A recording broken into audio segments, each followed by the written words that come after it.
जगत्कार जगद्गौरी मानसा सिद्धयोगिनी वैष्णवी नागभगिनी शैवी नागेश्वरी तदा जगत्कार प्रियास्तिका माता विषहरीति च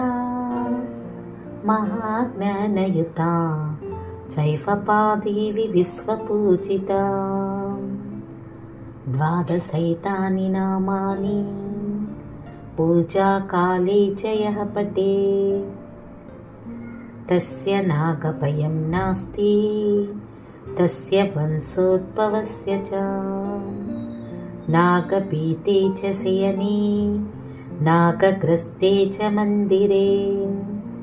नागाक्षते नागदुर्गे नागवेष्टितविग्रहे